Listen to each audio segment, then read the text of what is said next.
I'm Debra Wallace, and I'm a marriage and family therapist. And I want to give a reflection. There's a popular viral video going on right now about a father who chases his son as punishment, as the boy had bullied a student at school on a bus, and the father decided that it was a good idea to have his son run as punishment to school. First, before going on my reflection, I do want to say that I understand that every parent is absolutely doing the best they can with the resources they have and the resources they are aware of. So this isn't about blame. I believe in expanding awareness and responsibility and learning new ways that promote well-being, maximize human potential, and heal transgenerational trauma. That's my mission in life. And the other plus, I do want to speak of this dad. This isn't about punishing or, shaming the dad. That's the last thing I want to do, but I want to take this opportunity because this is being viral and people are saying this is good parenting. And I just want to say that the plus is that this dad is an active participant in his son's life and wanting to do something. So those are pluses, those are buffers. Those, in scientific terms, could be an advantageous for people. It's been shown that fathers who are involved and engaged significantly help. And there's obviously a lot of contextual issues around that, but most of the time that's a plus. So appreciate the dad doing that.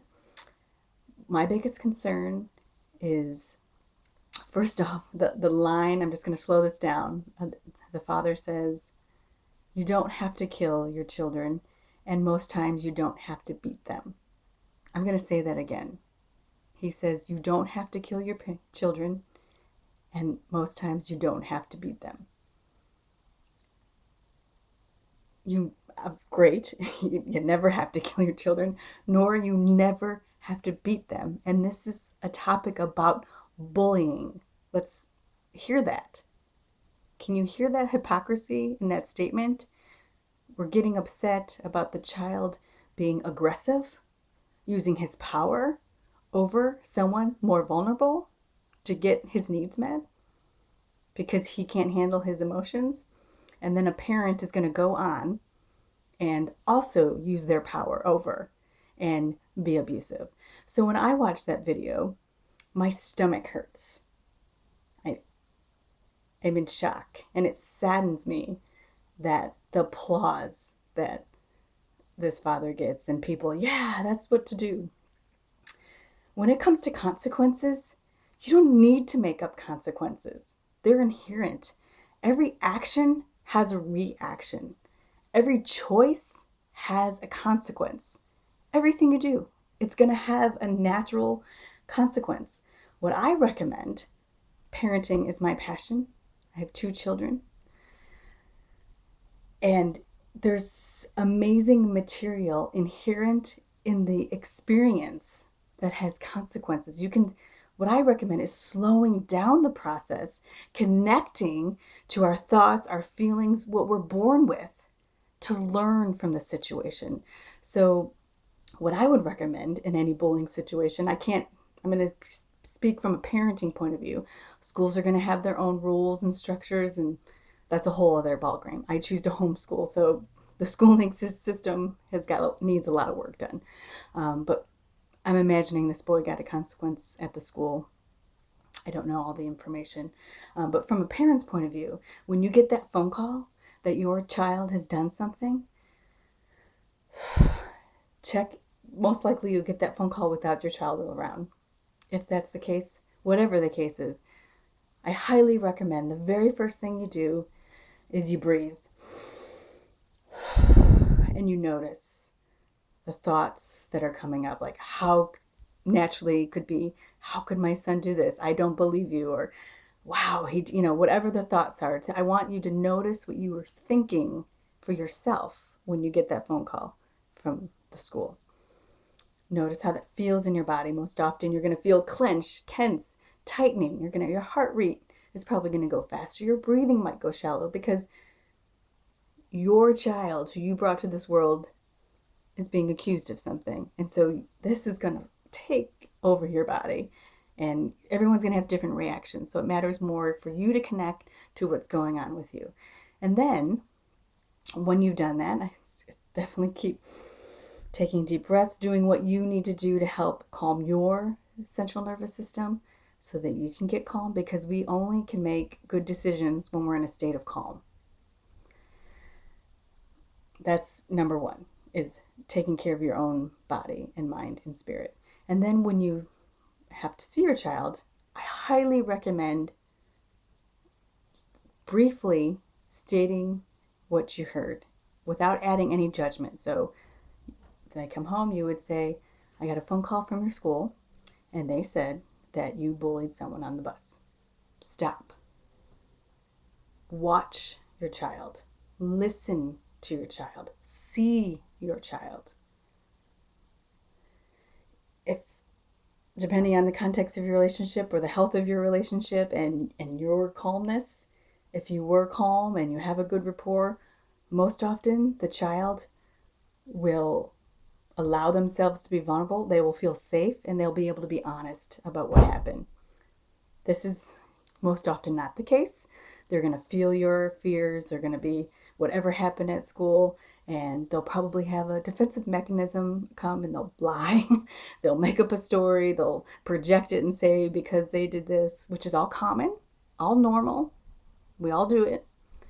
And so as a parent, again, staying present for your child. So if they open up about what happened, or if they become defensive, you're just going to label and describe what you're hearing and what you're seeing. So if they start saying something, you just, as few words as possible, summarize what you're hearing